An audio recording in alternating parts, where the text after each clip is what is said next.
This thing that I have found is what I would call my gracious space. Hi folks, Jack here with Gracious Spaces, and today we have an amazing guest. I've been looking forward to this all week, so much that, usually I make notes and stuff, which I did, but I've thrown it all out the window because it's not going to go as planned. I'm pretty sure of it. And welcome, Michelle Mercado.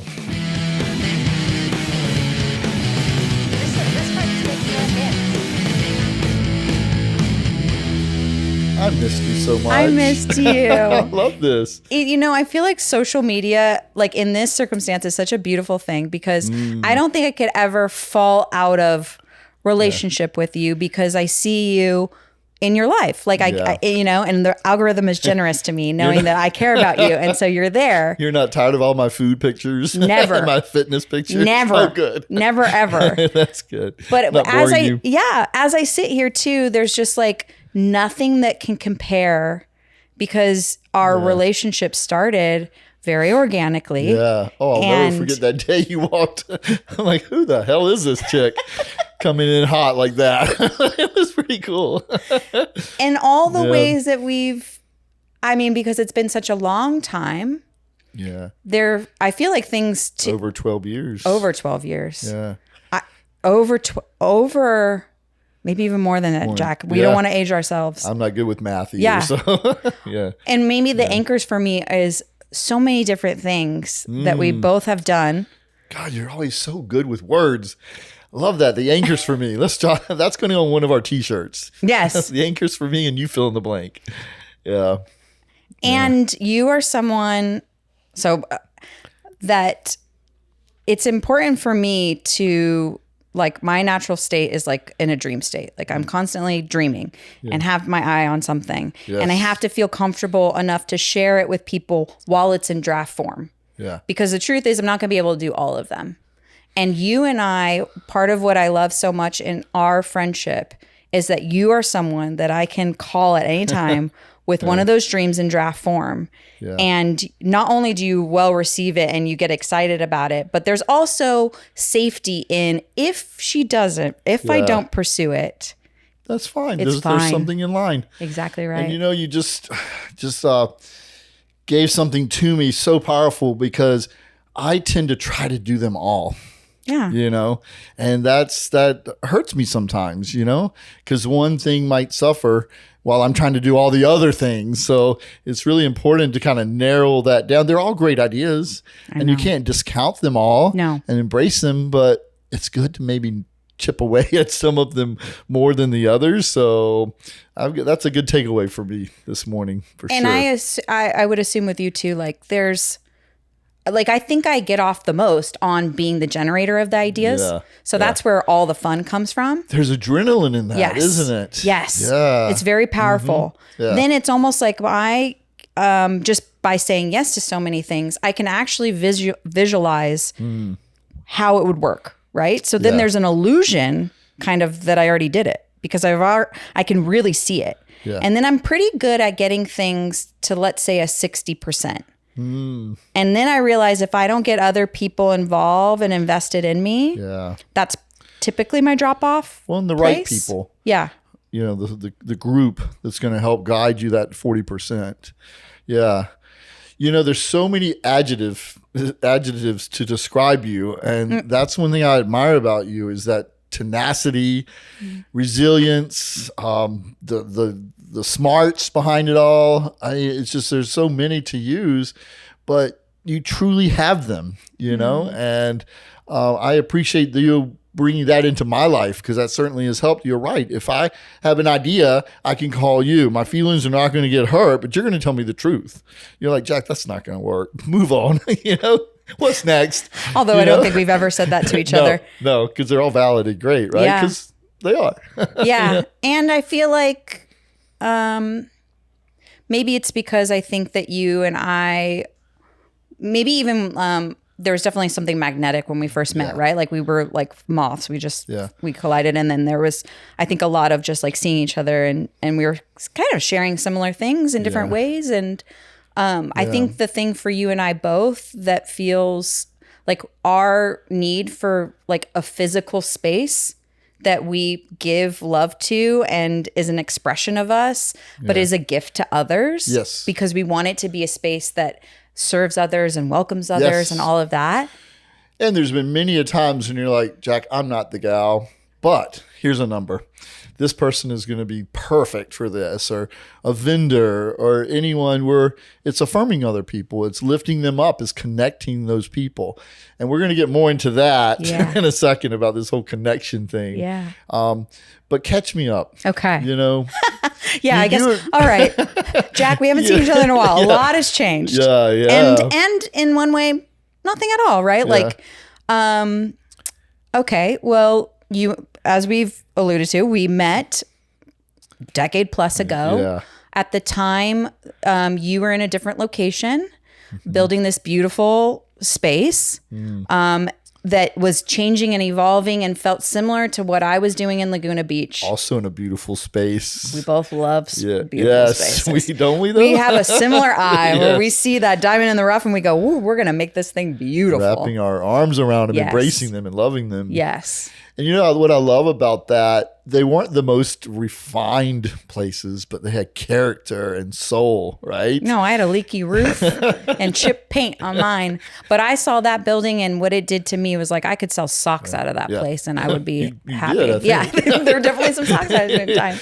But you mean that chippiness wasn't on purpose? No. I loved all that chippiness. I know. I think it's actually gotten a new slap of paint since then. Yeah. But you had a space where you came from a more traditional retail background, but I didn't. And so, but what we were both interested too was like meeting the artisans. And I was running that pop-up kind of concept out of my mixed use space, which was an office space and a retail shop. Yours was traditional retail, but we both were attracted to events. You were kind of a pioneer in that, right? I don't remember a lot of that happening back then. I don't think it was happening as much in retail spaces because, let's be honest, it's hard to do. Yeah. It's a different financial model as well. It's kind of similar more to like antique stores and consignment shops, which, on paper can look like a good, but it involves a lot of management. Yes. And if you are going to be the one proactively finding the people and vetting them. So personalities.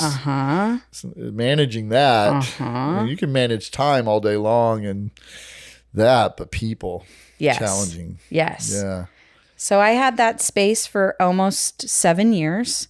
And this is the part that ages us. And I think what a couple things during that time that I still think will be like the Renaissance romance of my life. Like I loved that time. I loved the way I spent my days. I loved who I was surrounding myself with.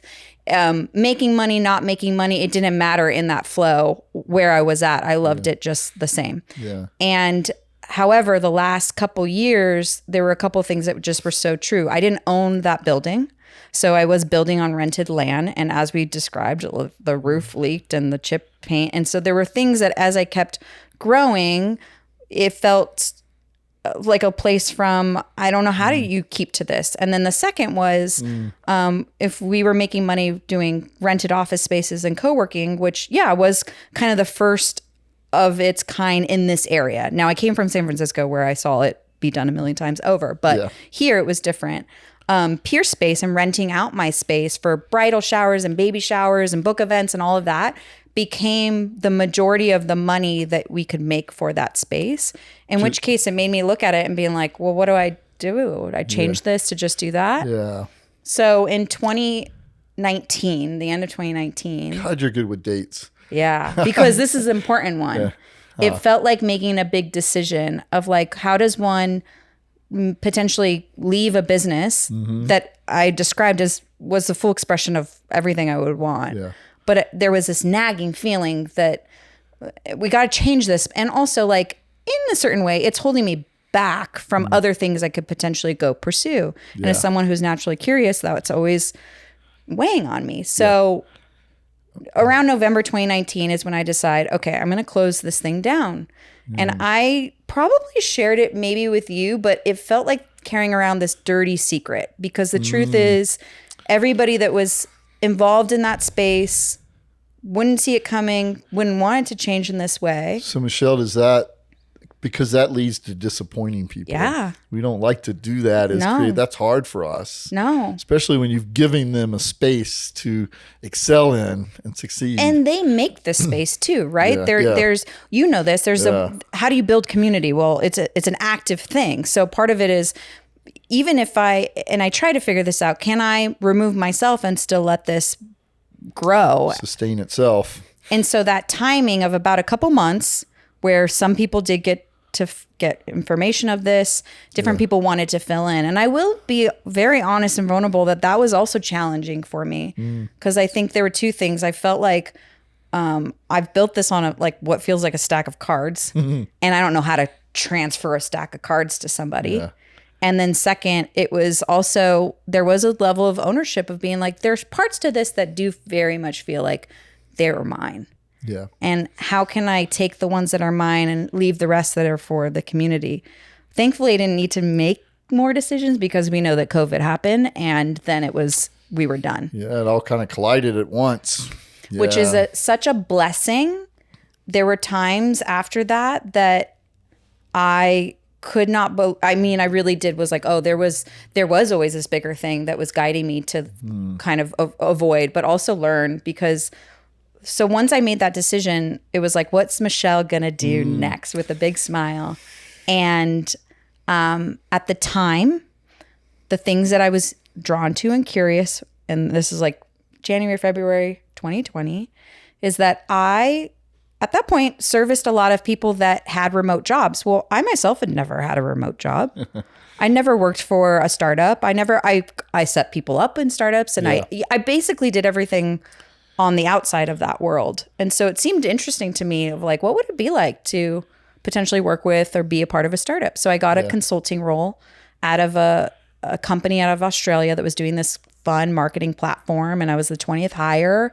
And it was a community manager role, which even from a naming convention seemed right. So I got that in February 2020. It feels good to be on the ground floor of something you are going to believe in. Yes. And on the cusp of that excitement. Yes. Right? So. And I also wanted to go live in a co-living house because I could recognize with Source, if I let everyone live here, they would. Yeah. And what would it look like to go see how people, like, this is a very juicy community. What would it look like in a communal living setting? And what I love about that is you were not afraid to do that. You wanted to do that. A lot of people, communal space living, I don't know. But 7 years allowed me to kind of figure, and also like having a space where people can rent office space and it's on a flexible term. There's parts that feel like a family, and then there's also parts that you recognize like things have natural transitions. Yeah. So where someone was building their business a certain way, what a beautiful thing. They outgrew the space, and so they move on or they move away. It became something that like a little bit of the relationship building with a transactional element of it became more familiar, like natural to me. Yeah. Didn't feel personal as much anymore. Oh, and the first thing you said to me up here is, do you rent this out? Yeah. do you have events here? Yeah. I'm like, oh man. Yeah. It's like in your blood. You just you think about that next thing, that next step, Because because I think people, yes, they're drawn to spaces, but then also let's never discredit who is the person of this space. To me, that's a difference when you go to a restaurant. Yes. And it's beautiful and the food's good and maybe the server's pretty good, but there's this feeling of where's mom or dad? Yeah. Where is the person that brought this? And when you meet that person, that restaurant owner, and you connect them to that vision, totally different thing. Well, I would say that's part of with Sourced. One thing of passing that baton on would be hard, or giving it up, because you are that face behind the business, right? People want to come in, they want to see you. The people that work and or have that good fortune of being there, they want to see you there. It would be sort of sad. Oh, where's Michelle today? Is she all, And but, that too, as being the shop. It's the same with the shop, right? Like it really is. And I think in those roles, you have to find a way. Because I also described, do you know how many freaking keys I was holding on to at that time? The key to do this, the key to do that. I wanted to start parsing out the keys to different people so that they could have more responsibility. But I think part of that too is it also describes that, I had, Nick and Jacqueline that were described as studio managers, which essentially just meant like they were the two that I wanted to be as much a part of this space. Yeah. So someone between the three of us, someone needed to be there. And that was essential. A key holder. Yes. A key holder Yeah. and really someone who was going to take care of, even when there's not anything to take care of, meaning printer paper or more toilet paper, but someone who you walked in and were greeted by. Yeah. What did I just read recently? I hope I get this right. The best employee acts like an owner, and the best owner acts like an employee.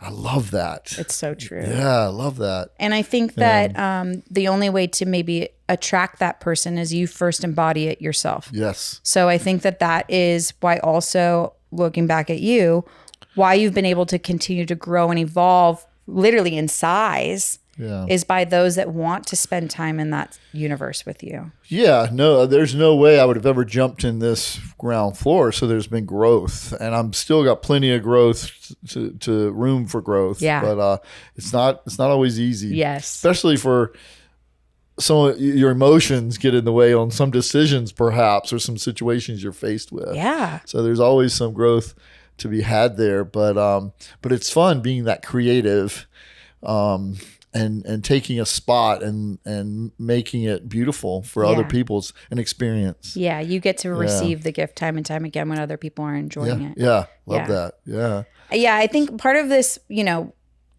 so Source is closed. I'm got this contract job. I'm interested in this co-living house. And the third was from a place of envisioning, okay, you're going to leave this physical building that a lot of people associate you with. And almost like part of me is feeling insecure again of like, how much of Michelle is the good vibe is this building and how much is just herself. And so I would think of scenarios, and one of them would be in the future, I want to be sitting at a restaurant bar and someone engages with me and they ask me, what do you do? And prior to that, when I owned Source, a lot of the times, if I didn't just describe I own a co-working and event space, right?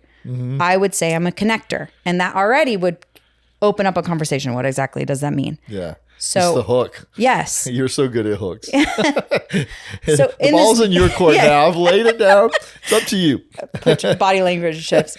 This new one that was developing in 2020 was the first time, I think, that the word matchmaker felt like the new word.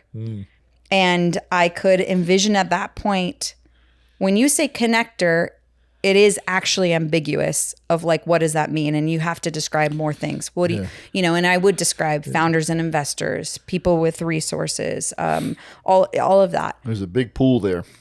Matchmaking. Yeah. And it felt really strong to me at that time. And I think it was a timing thing also based the age that I was at and where I was in with relationships and like the truth of everything that really has worked out for me is the quality of my relationships. That's still general, but like this part about matchmaking and like us finding love was like big and scary enough for me to continue to kind of want to chase down. Yeah. So I'll start to say that like that was the three prongs that I wanted to have. COVID hit. I essentially didn't have the ability to do any of those things anymore. And I got recruited for a national co-working company. I said yes, even though like I was like, okay, I feel like I made like Never Neverland, and this is like where doctors and lawyers work. Like I don't even know these people that work in this space. Yeah. But I had that job for 4 years. And gosh, was it 4 years? It was 4 years. Wow. Yeah. And 4 years feels it was remote, and the people that I worked with, I loved. The industry was obviously rapidly changing, and I got to learn. It was almost like I got to go through the process of what I had made from a completely different side that I, so much that I learned on commercial real estate side and financially and all of those things that like I wasn't interested in before because it didn't apply to me. Yeah. But it really, honestly, even from an 11-year thing, rounded out this experience that is, what does it mean to work within co-working, right? Yeah. And then the truth of all of that is, for me, why I was successful was because of relationships. So that was the thing that came out of it for me. Well, you're still keeping within your core values from the very beginning, you know. Yeah. That was important to you, clearly. Yes. So you ran with that. Yes. And during that time, it allowed me. So I was in a relationship in Orange County. When we broke up, there was an element that felt like, okay, it's no longer, we're not in this COVID part anymore. I have this remote job. I wanted to essentially like leave, right? Or go on a walkabout in the beginning of 2020. And so I really felt called to do that then. And I had all the ways and the means. And I don't know if I shared this with you, but what I was introduced to was a site called Trusted House Sitters. Have you ever heard of this? No, I haven't. Okay, Tell me well, more.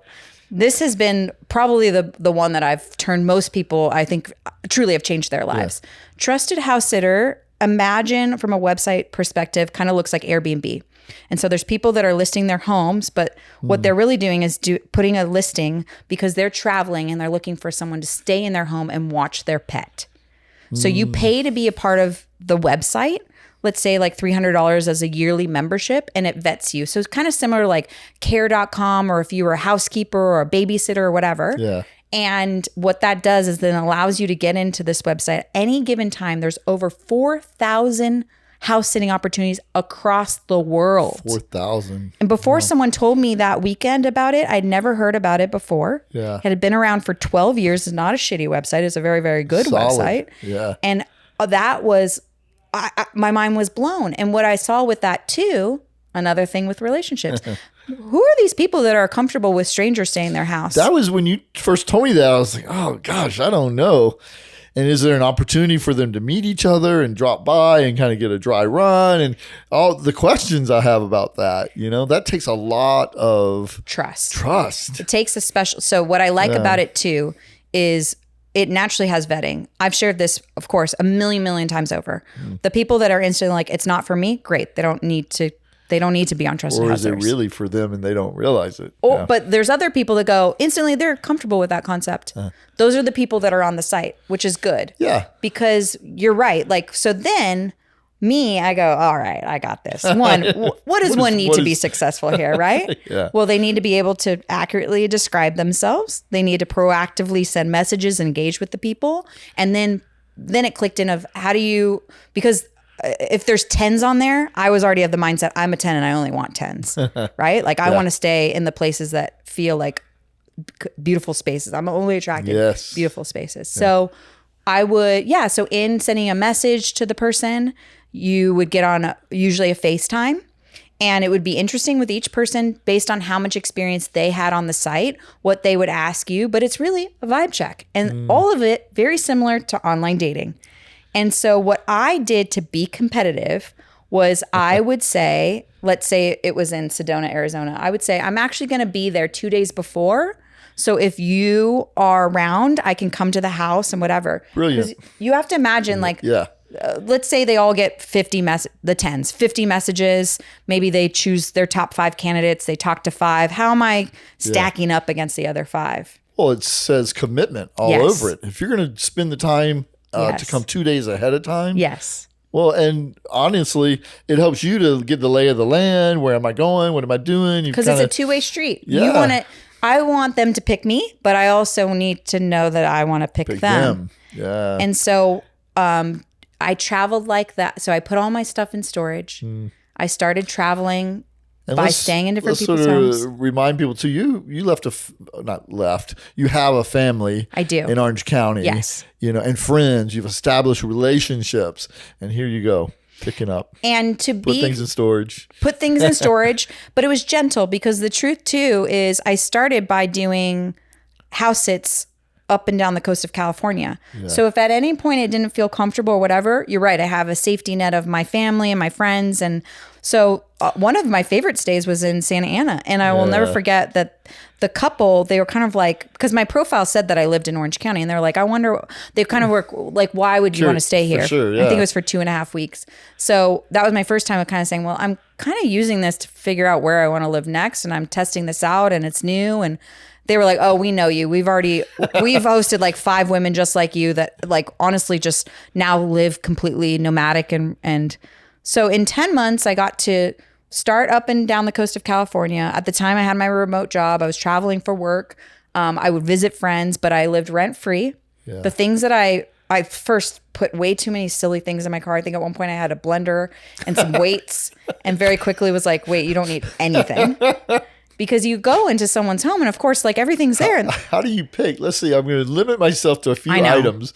What do I pick? I don't know. It's the process of becoming detached to your stuff is very interesting. And it had to feel gradual. And it really was. Like I would come back through and I would take more things out of my car and put it in storage. And eventually got down to a backpack and a roll-away luggage. Isn't that amazing? If we all really think about it, we could downsize our lives and how much simpler things might be without some of this stuff around us, clutter. And I think part of the gradualness or like why if it felt empowering and not was it wasn't a forced hand thing, right? And it also wasn't someone saying you need to do it in this way. And it was me gently being like, this is kind of silly. The things that you're loading in and out of this house or in your car or sits in your car. And so, but the other things that was also really fascinating is, when you live by yourself, especially like every trip to Target is $100. Everything that you buy, you're just like, but when I was living in other people's homes, like I wasn't buying laundry detergent. I didn't have to buy olive oil, my expenses truly got so low. And so in 10 months time, the thing that was that I'm so glad that I did was like, I had this job and I was actually being paid very, very well, more than I'd made in my previous ventures. And so part of that too was like, it makes sense to save $3,000 because that would be what you would spend if you were renting and you were doing whatever. So that's a part of the deal. The expectation is that homeowner, you can use that stuff. Yes. I mean, it might not be the brand you like. In that case, you go get what you like, but it's there for you. And part of so the right exchange in that, I described it as like, if you asked a friend to stay at your house, how would you treat that friend?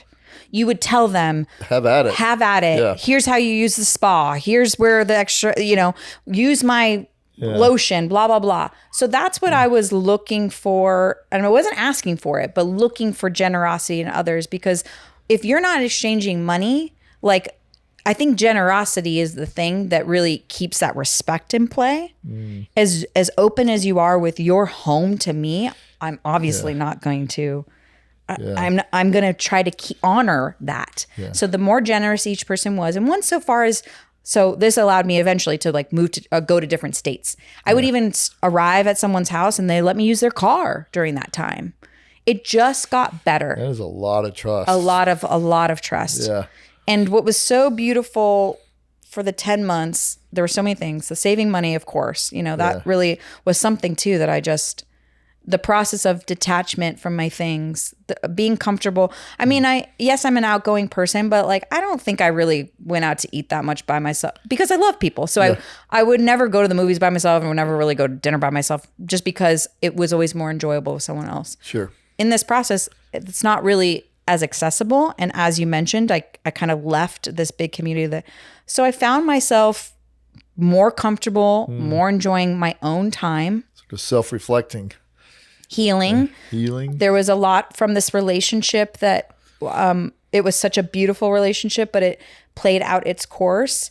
And there's a lot of reflections that comes from that where you're, almost like we uncoupled and we still were really like close to each other. And sometimes that's harder because you're like, I still love this person. There was nothing wrong.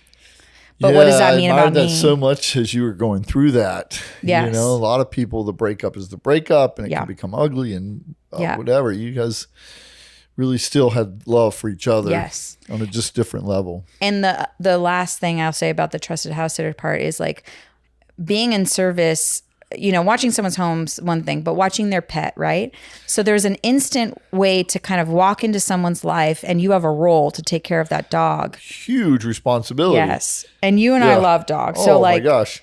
There was so much healing and I did a lot of writing during that time because it was almost like each house and each place and each person and home, but really the dog gave me something, and I collected all these pieces, and eventually it had me in Austin, and I don't even know if the pursuit for a new place was over yet, but it was I just found myself enjoying being there. What a great city. Yeah. Yeah. Hard not to like Austin. Yeah. Yeah. That signing a lease and staying for a year didn't feel big. Now, if I just went from like living in Orange County to going to Austin and signing a lease, and like, what would it mean to move out of state and do this and do that and I don't think I would have jumped that far ahead, but this whole wandering way really created a lot of gentleness, that when I thought maybe I want to live here, it was just like that. Yeah. It was that feeling. You did it on your terms.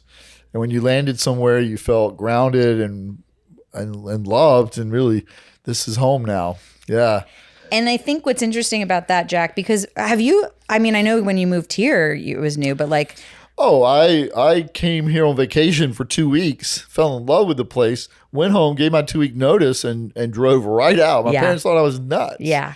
But no, I knew this was the place for me. Yeah.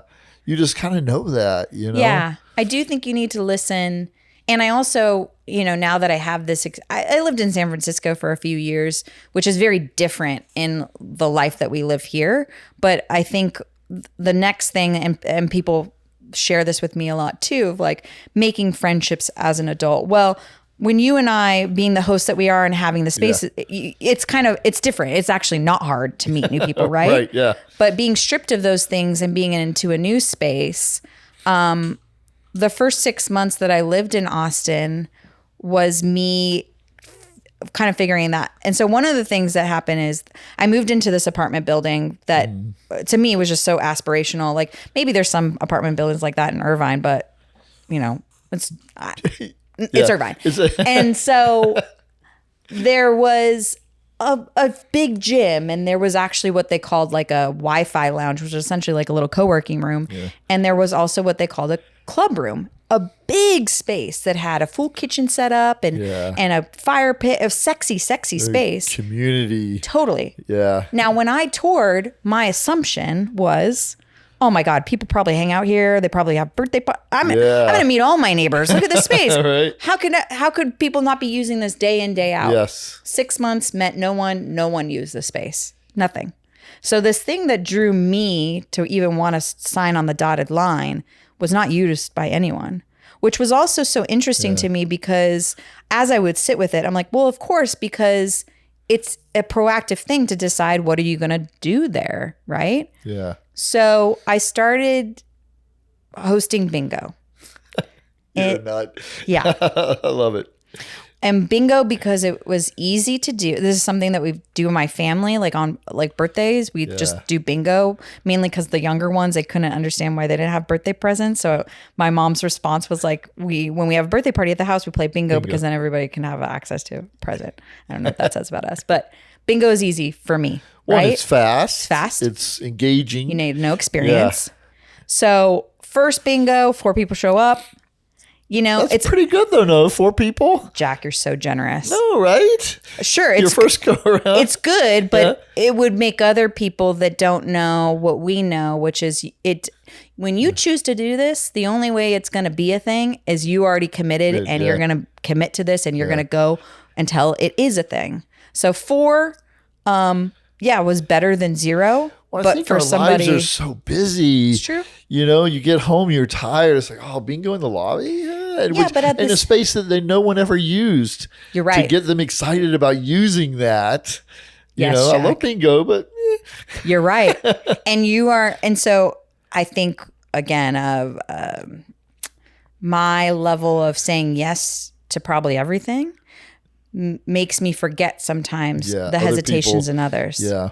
And so eventually bingo becomes a thing, and I do meet my neighbors, and what I was reminded of. What do you think made it become a thing?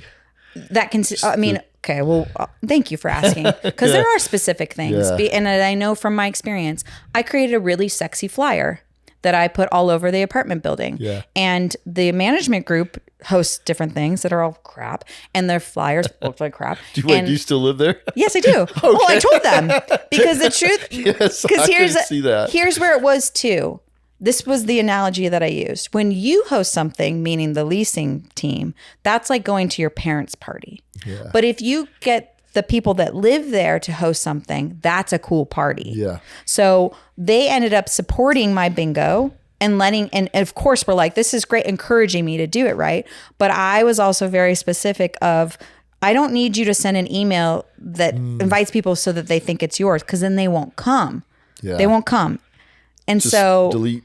Yes. Yeah. And so I even went so far as to call it neighborhood bingo. I had my face on it. I made the writing as such that this is hosted by your neighbor with the goal and intention to meet other neighbors, Clever. to give people the permission to come.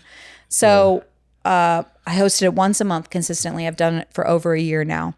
Outside of the building itself, what that allowed me to always have is when I met somebody new, I had something in the future to invite them to. Yeah. So eventually what you saw in the room was like a mix of neighbors and the mix of new people that I was meeting. Well, those new people have nothing to compare it to.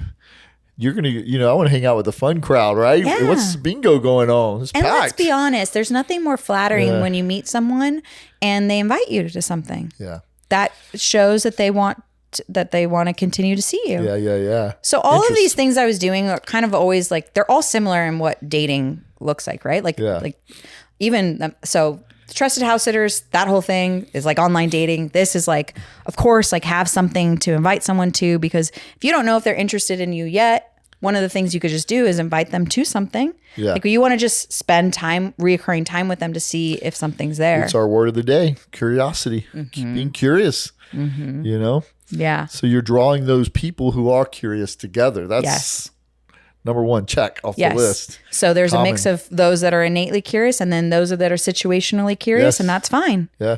As long as they're all curious. Yeah. So then that led you into, I can take this a step further. Yeah. So where does that go? In this perfect storm of all these things. Wait, is there money involved in this bingo? So everyone does $15 buy-in, which is I'm glad that you brought that up, because the truth is, with what I think they need to RSVP, they need to put it on their calendar, and they need to make a small investment. So $15 allowed me to know that people were showing up, and if they didn't care that they lost $15. And the $15 gave me where I did a 25. So another thing is, of course, I'm looking at you because I'm like, you would do the same. I did a $25 gift, a $50 gift, and a $100 gift. I bought them all from local restaurants. Nice. And businesses, because then it made it a new game for me. Every month, I got to go out into the community, meet people, tell them about my bingo, support them, and who make these new relationships. To participate in something that you're going to bring people to my restaurant.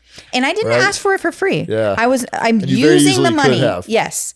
But part of it was even to say, like, if I'm going to make an introduction to a new business owner or whatever, even the barista, like part of it was they would hear this. And again, I'm not asking for it for free. I'm just letting you know that's what I do.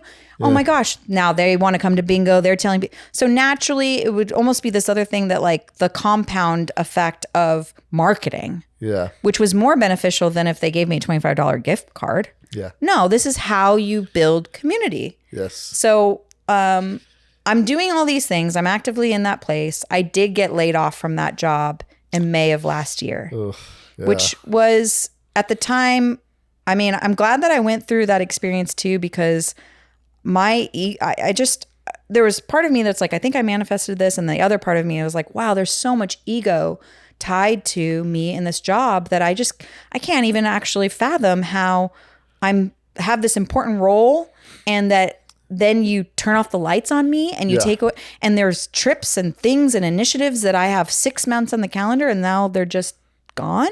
Yeah. And so, however, thankfully, like I was really supported in like the severance that I got and time. And obviously I shared like I had money saved. And so it allowed me to I gave myself 6 months of, let's just revisit all the things that we previously wanted to do in 2020 and see which one. And because I was in a new city, making new relationships, the one that kept coming back was matchmaking and hosting events to bring more people together. Because clearly that's where I started all of my I went to culinary school not to be a chef. I went to maybe have a catering company that was going to do events. It was going to do weddings. It was all of that.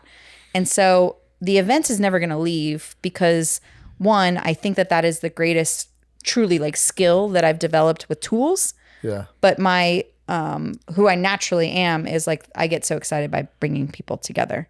Yeah. So matchmaking has been the new thing for the last year. It has been such a once you decide to go into a new industry, and I might be so bold to say I don't know if there could be one that's more interesting than matchmaking. Yeah. Maybe life coaches, like other things that you're like, what is that really a job, right? Yeah, well, I came here to say it really is a job. Well, matchmaking too, in essence, is a form of life coaching in a way, because you're going to get very intimate with people. I would imagine you have an interview process. You're not just going to go Sally Sue and Billy Bob, let's put you together. So what has come to mind though, you're single. What do you tell people? Well, how can you match people when you're single yourself? Yeah. What's your thing? What do you say? Absolutely. I mean, that's a pretty legitimate question, right? Yeah. So I went to a matchmaking conference with 107 other independent matchmakers from all around the world. That's pretty cool in itself. Yes. And I would say you're right. Majority of them are married. It was almost like as I would think about these things, I would almost be like, why am I kind of feeling challenged when somebody goes, well, what's your relationship status, right? And part of it would be, okay, the quality of my relationships, I think those that know me, they wouldn't phrase it in a way that's questioning, like, do you have a problem with relationships, right? But of course, we all have different. Well, it's kind of bizarre. Our minds go there. Yes. Yes. Just innately, they kind of do. And you want to. Right or wrong. Yeah. Almost like, well, what are the qualifications to be a matchmaker, right? Well, if you're in a successful marriage, then that would stack up. However, I will say this. What I have found is, like you described, it's being a coach, a dating coach for somebody paired with the resources to then have matches to set them up with, which then I would describe more of being like a headhunter or recruiter, right? Right. So getting someone prepared for a job is one thing, and then getting them help in finding the right job is another thing. So the helping those, for me, what I can genuinely 100% with confidence say, dating has always been fun for me because it's been a way for me to learn more about myself in relationship to others, be curious about somebody else, figure out. I've had relationships that they've all looked different. I've learned so many things from the men that I've been in relationships with. Well, I absolutely don't see you sitting, even if you're sort of set up or blind date or whatever these dating apps, and sitting there with someone. I would never see you sitting there and judge them and want to be out of that immediately. You're going to go, okay, what can I learn from this person? Whether there's always something we can learn. So you're going to be open. We're going to have fun. We're here, right?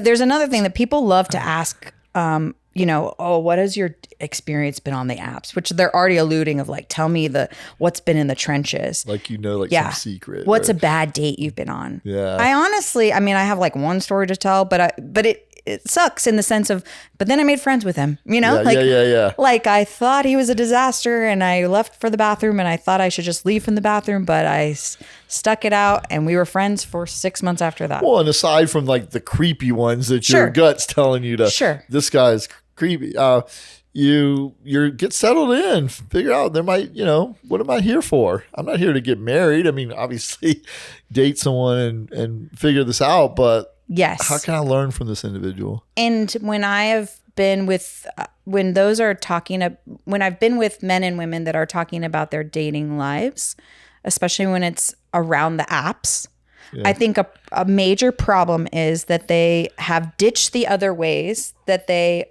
are social and interact and build relationships. And they've put all their focus on going into this individual world, because let's be honest, if you're dating online, you might be sharing with your girlfriend some of those dates. If you're a guy, you're barely sharing with anybody. Yeah. And you're not doing it necessarily from a place of like for example, when I sit with someone and they're swiping, and they're making these decisions, it's not like they're out loud saying, it's a no because of this. It's a yes because of that. They're just doing it and they're locked in their own mind. Yeah. And so when I sit with someone, and I do this in my work, where they have to out loud say why it was a yes or a no, I already am like, how interesting. This one we said no because of this one picture. Yeah. Right? Well, plus we have what's against us if we're so used to scrolling through social media, and it's a fast thing, and it's just like we're going to, dare I say, judge right away. Boom, scroll. What's going to stop them though? What makes them? Absolutely. And so that process, yes, there's a lot of, and if we even talk from the business of dating apps, obviously they want you to stay on. And so I also describe it as an adult video game. You're just on there and you're, and so you become so disconnected from it that of course then you arrive on dates where you're already kind of questioning the whole thing. So yes, however, like I myself have set up different things that help me stay engaged. Some might call them boundaries. I call them, different methods so that I'm going to call it bingo. Exactly. Right? So that I'm getting a good bingo card. But of course, it doesn't mean they're all a slam dunk. But at the same time, I was in my early 20s living in San Francisco when Tinder started. Like a majority of the men that I've been in a relationship with, I met through an app. Yeah. Like that is truth. Oh. So, there's that. But I think there's another generation of those that are getting divorced now, right? So they missed not only have they missed dating, but now the world of dating looks so different than when they started. Yeah. And I think what's interesting with working with that group of people is I'm not necessarily saying that the apps couldn't be good for them, but I want them to get to me first because I want to give them these guidelines tools and almost describe it to them before they go into the world of the dating apps. If they predetermine what it's going to be like, that's kind of what it's going to be like. Yeah. Yes. So that curious comes in play again. Yes. Yeah. So I do believe that if somebody has not been on the apps and they work with somebody who can help them create rules and methods and boundaries before they go in, they can have a better experience. They'll still probably do it for a little bit, delete it, add it back, all of that stuff that most of us do. Well, the traditional ways of meeting people aren't there anymore. I mean, I'm lucky. I'm 12-year relationship. We met on one of those apps. I forget which one it was, but I know for me, I saw all these questions, like, all this noise. I'm not going to I'd post a picture, have the little brief thing. Lewis, oh my God, he's like detailed and this and that and overly explaining. And we weren't even compatible on this thing when they started matching people together. Yeah. I was lucky because we had a mutual friend, a coworker of his and my friend who had showed him a picture of me. Yes. And that's the picture I used and he recognized it. And that's kind of what connected us. We would have never been matched on these things. Yeah, you probably, there's so many ways that you might miss the opportunity to meet with somebody, right? Because everyone's like going in with so much like things that they think that they want, that they need, expectations and insecurities, the whole thing. Just even if they're doing something mindlessly too. Yeah. Part of it would just be like, the apps are very different for men and women, of course. Like women have a lot more options, if you will. Yeah. But the truth is, and I show my clients too when I'm on dating apps. So like, look how many, these are all matches that I have, but look, no conversation back. Yeah. So the challenges are still there. But when you work with a matchmaker, and I would even say like put yourself into singles events and situations where people are signaling that they're single and they want to meet people.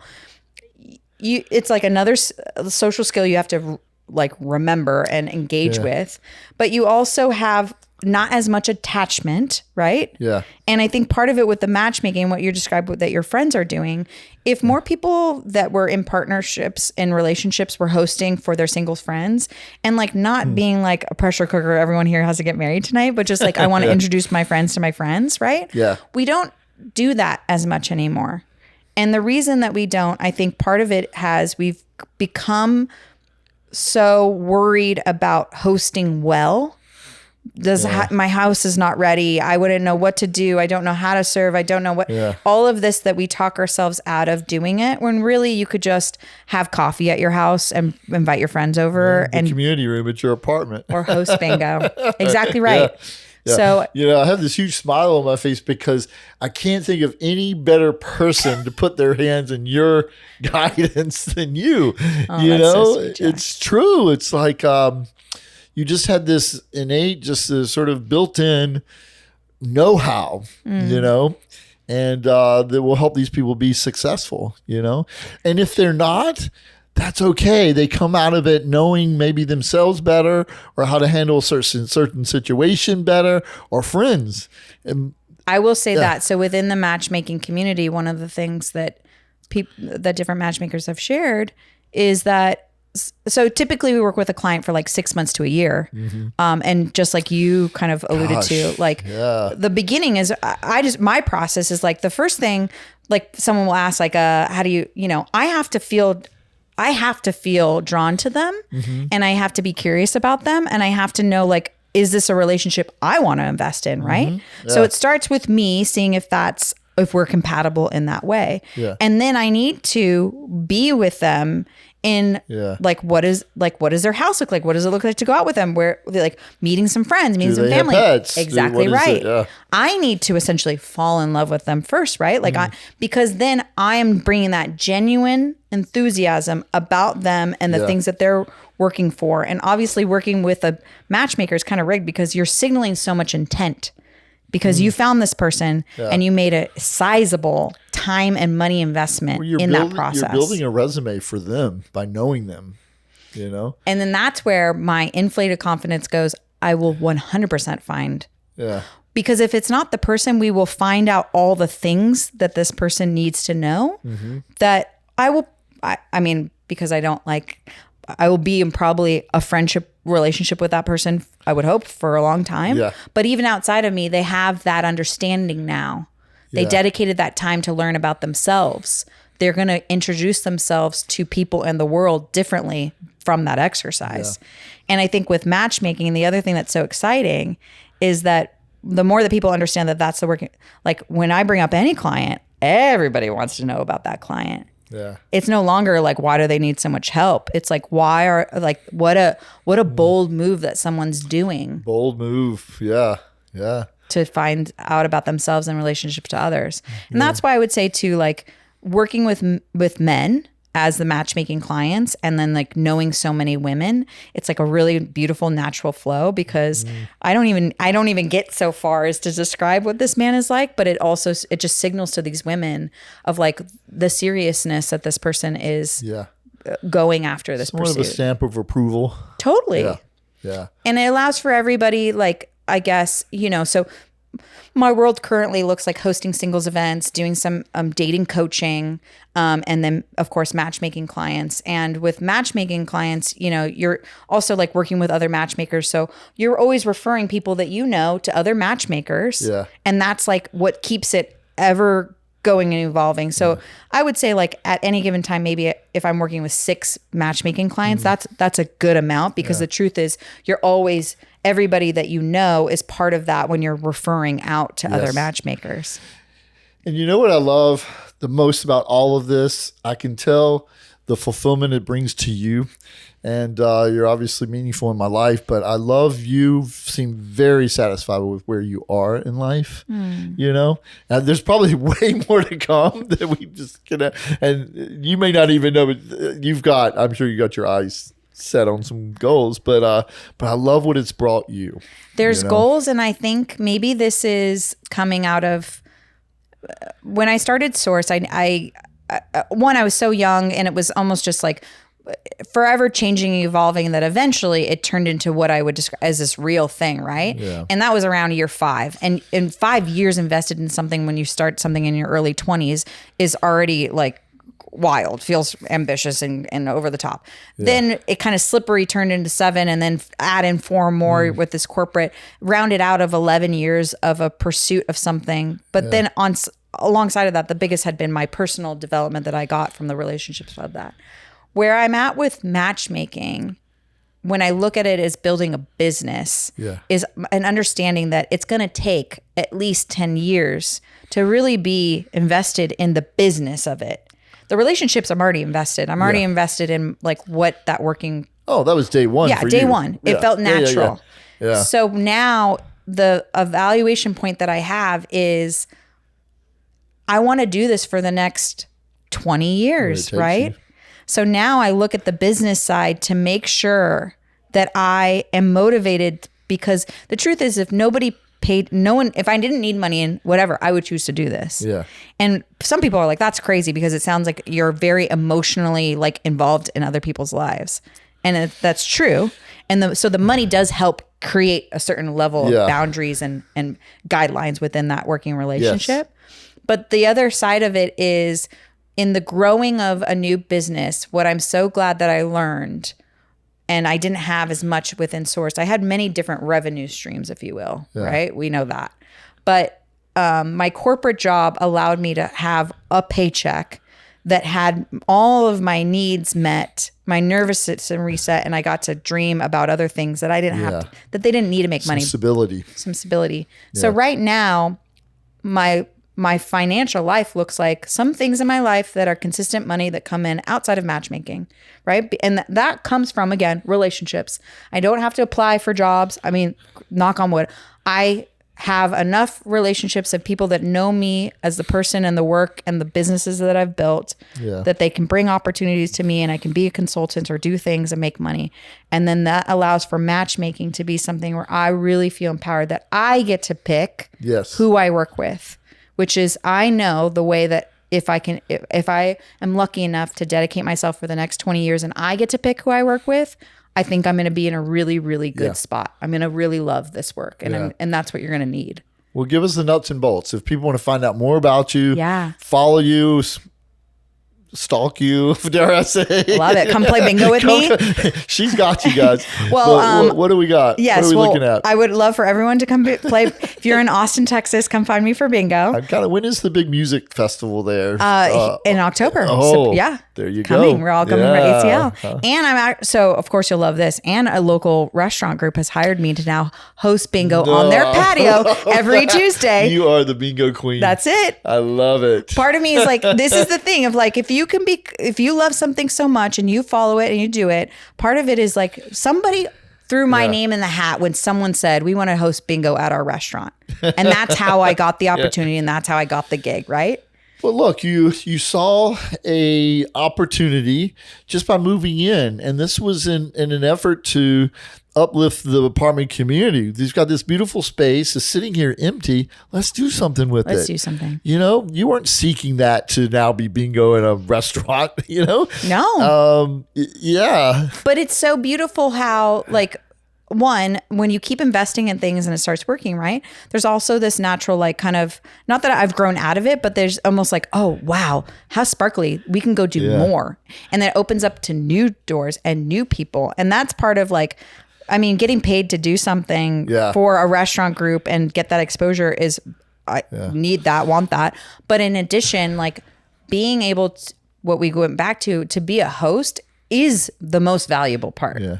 It's more than the money. It's to be the person that's going to hold that space and create that, and that people are going to hopefully be naturally, innately, or situationally curious about. So here's one for you, Michelle. Yeah. Of course, my mind is like turning all these thoughts and ideas. Sounds like we're hosting bingo here. No, even better. Okay, what? Yeah, I will totally invest in this. So you know those little vans, and they convert them to coffee vans or florist vans? Yes. Bingo van. Did everyone hear that Jack's investing in my bingo van? We could have them all across the country. They could just pull up to a wedding or a party and then just play bingo. They do their thing and then you drive away. I love it. Bingo van. Bingo van. Okay, let's start looking. Okay, we got to wrap this up because we got to go look into buying our van. Well, we could go on and on and on. It's been such a pleasure. You are a very busy gal. I'm lucky you were in town for this. Thank you, sit Jack. here across from me. And I'll see you at bingo, lady. Yeah, let's host some bingo. Yeah. Oh, don't forget to give me your socials. My social is _Michelle. Yeah. My matchmaking website is also Michelle. And the reason have a website. The reason why I go by Michelle is to keep that openness. So some people refer to me as Matchmaker Michelle. That's a cute name. I like that a lot. Cute. But I think that for me, one of the things is I am a matchmaker right now, but as we've had in this conversation, the biggest thing that I love is when someone starts to describe me and someone goes, like, they're like, the woman that told me about trusted house sitters, and then they go, yes, that one, Michelle. That has always felt like the sparkle. And so I'm on a path where, yes, that Michelle allows me to continue to grow and evolve and make relationships. Well, as we were talking a little earlier, that came to mind. You have grown with the times. You've kept yourself current. I feel like you were really there on that whole cusp of even the influencing thing. And you really have just evolved. And you're good at that. So yeah, keep it up. Thank you, Jack. Yes. I see the same. I see the same in you. Like sees like. Well. I do think though. I think timeliness is part of it, and I think we are fortunate in. But I also think that being able to stay curious is that major word paired with it's okay if it doesn't work. Yeah. One, because we'll think of something else and we'll keep growing and evolving. Pick up our bootstraps and, figure it out. Yeah. No one could say we did it. We were boring. That's for sure. Well, thank you so much, Michelle. Thank you, Jack. Loved. You have no idea how this makes me feel. I've loved having you here. And whenever you're in town, this seat is always open to you. Thank you always again, open. my friend. Thank you so much. Take care, folks. Bye-bye, guys.